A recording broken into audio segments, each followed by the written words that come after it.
Chapter 8. At the end of 20 years, during which Solomon built the temple of the Lord and his own palace, Solomon rebuilt the villages that Hiram had given him, and settled Israelites in them. Solomon then went to Hamath Zobah and captured it. He also built up Tadmor in the desert and all the store cities he had built in Hamath. He rebuilt Upper Beth-horon and Lower Beth-horon as fortified cities, with walls and with gates and bars, as well as Baalath and all his store cities, and all the cities for his chariots and for his horses, whatever he desired to build in Jerusalem, in Lebanon and throughout all the territory he ruled. There were still people left from the Hittites, Amorites, Perizzites, Hivites and Jebusites. These people were not Israelites. Solomon conscripted the descendants of all these people remaining in the land whom the Israelites had not destroyed either to serve as slave labor, as it is to this day. But Solomon did not make slaves of the Israelites for his work. They were his fighting men, commanders of his captains, and commanders of his chariots and charioteers. They were also King Solomon's chief officials, 250 officials supervising the men. Solomon brought Pharaoh's daughter up from the city of David to the palace he had built for her, for he said, "My wife must not live in the palace of David king of Israel, because the places the ark of the Lord has entered are holy." On the altar of the Lord that he had built in front of the portico, Solomon sacrificed burnt offerings to the Lord, according to the daily requirement for offerings commanded by Moses for the Sabbaths, the new moons and the 3 annual festivals, the festival of unleavened bread, the festival of weeks and the festival of tabernacles. In keeping with the ordinance of his father David, he appointed the divisions of the priests for their duties, and the Levites to lead the praise and to assist the priests according to each day's requirement. He also appointed the gatekeepers by divisions for the various gates, because this was what David the man of God had ordered. They did not deviate from the king's commands to the priests or to the Levites in any matter, including that of the treasuries. All Solomon's work was carried out, from the day the foundation of the temple of the Lord was laid until its completion. So the temple of the Lord was finished. Then Solomon went to Ezion-Geber and Elath on the coast of Edom. And Hiram sent him ships commanded by his own men, sailors who knew the sea. These, with Solomon's men, sailed to Ophir and brought back 450 talents of gold, which they delivered to King Solomon. Chapter 9. When the Queen of Sheba heard of Solomon's fame, she came to Jerusalem to test him with hard questions. Arriving with a very great caravan with camels carrying spices, large quantities of gold, and precious stones, she came to Solomon and talked with him about all she had on her mind. Solomon answered all her questions. Nothing was too hard for him to explain to her. When the Queen of Sheba saw the wisdom of Solomon, as well as the palace he had built, the food on his table, the seating of his officials, the attending servants in their robes, the cupbearers in their robes, and the burnt offerings he made at the temple of the Lord, she was overwhelmed. She said to the king, "The report I heard in my own country about your achievements and your wisdom is true. But I did not believe what they said until I came and saw with my own eyes. Indeed, not even half the greatness of your wisdom was told me. You have far exceeded the report I heard. How happy your people must be! How happy your officials, who continually stand before you and hear your wisdom! Praise be to the Lord your God, who has delighted in you and placed you on his throne as king to rule for the Lord your God. Because of the love of your God for Israel and his desire to uphold them forever, he has made you king over them, to maintain justice and righteousness. Then she gave the king 120 talents of gold, large quantities of spices, and precious stones. There had never been such spices as those the Queen of Sheba gave to King Solomon. The servants of Hiram and the servants of Solomon brought gold from Ophir. They also brought algum and precious stones. The king used the algum to make steps for the temple of the Lord and for the royal palace, and to make harps and lyres for the musicians. Nothing like them had ever been seen in Judah. King Solomon gave the Queen of Sheba all she desired and asked for. He gave her more than she had brought to him. Then she left and returned with her retinue to her own country. The weight of the gold that Solomon received yearly was 666 talents, not including the revenues brought in by merchants and traders. Also all the kings of Arabia and the governors of the territories brought gold and silver to Solomon. King Solomon made 200 large shields of hammered gold. 600 shekels of hammered gold went into each shield. He also made 300 small shields of hammered gold, with 300 shekels of gold in each shield. The king put them in the palace of the forest of Lebanon. Then the king made a great throne covered with ivory and overlaid with pure gold. The throne had 6 steps, and a footstool of gold was attached to it. On both sides of the seat were armrests, with a lion standing beside each of them. 12 lions stood on the 6 steps, one at either end of each step. Nothing like it had ever been made for any other kingdom. All King Solomon's goblets were gold, and all the household articles in the palace of the forest of Lebanon were pure gold. Nothing was made of silver, because silver was considered of little value in Solomon's day.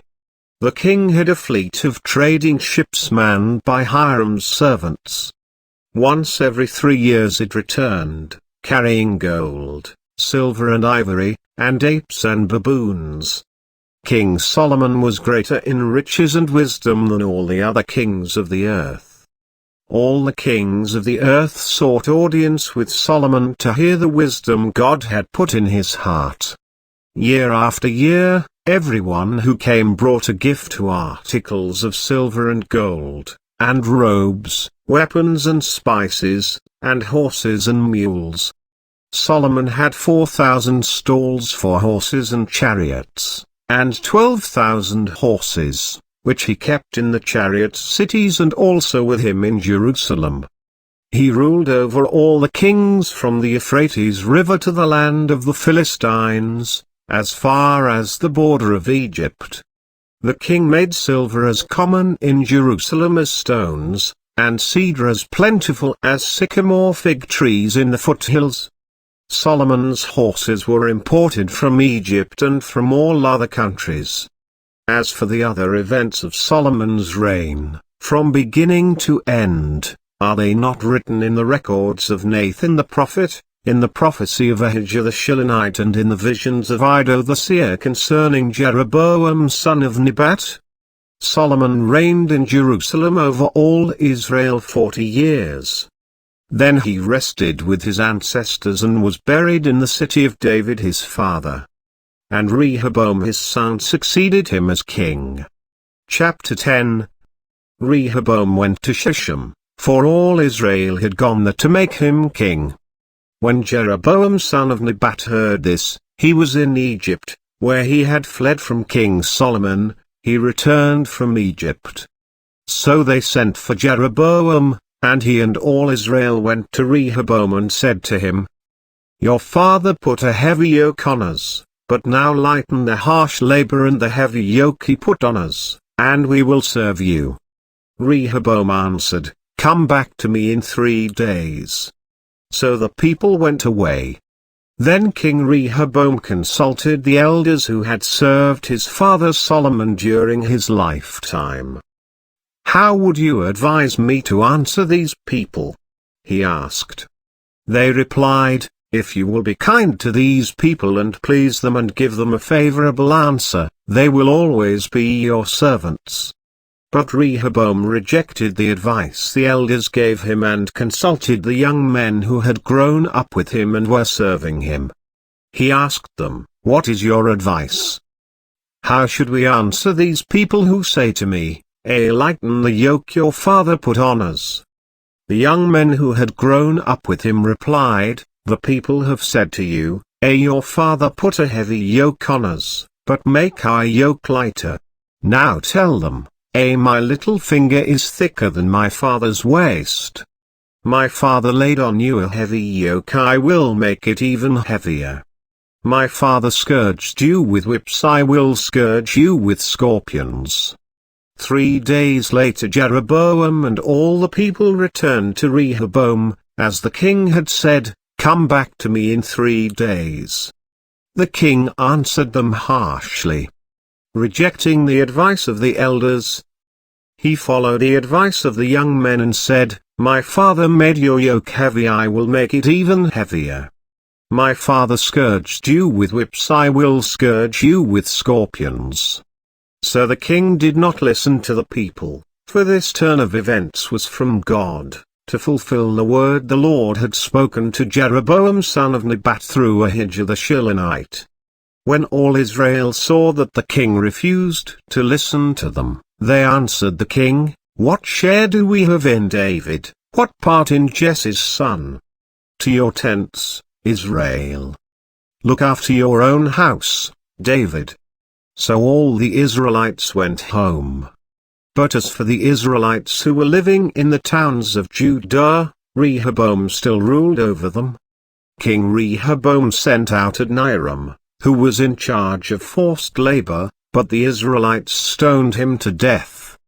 King Rehoboam, however, managed to get into his chariot and escape to Jerusalem. So Israel has been in rebellion against the house of David to this day. Chapter 11. When Rehoboam arrived in Jerusalem, he mustered Judah and Benjamin 180,000 able young men to go to war against Israel and to regain the kingdom for Rehoboam. But this word of the Lord came to Shemaiah the man of God.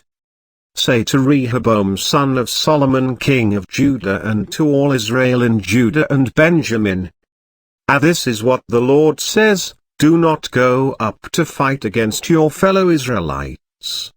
Go home, every one of you, for this is my doing." So they obeyed the words of the Lord and turned back from marching against Jeroboam.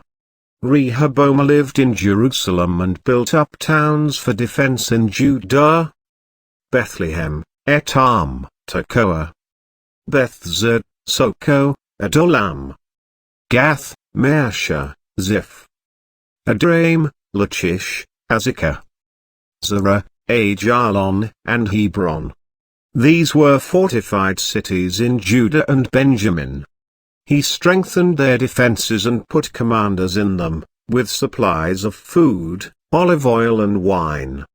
He put shields and spears in all the cities, and made them very strong. So Judah and Benjamin were his. The priests and Levites from all their districts throughout Israel sided with him. The Levites even abandoned their pasture lands and property and came to Judah and Jerusalem, because Jeroboam and his sons had rejected them as priests of the Lord. When he appointed his own priests for the high places and for the goat and calf idols he had made, those from every tribe of Israel who set their hearts on seeking the Lord, the God of Israel, followed the Levites to Jerusalem to offer sacrifices to the Lord, the God of their ancestors.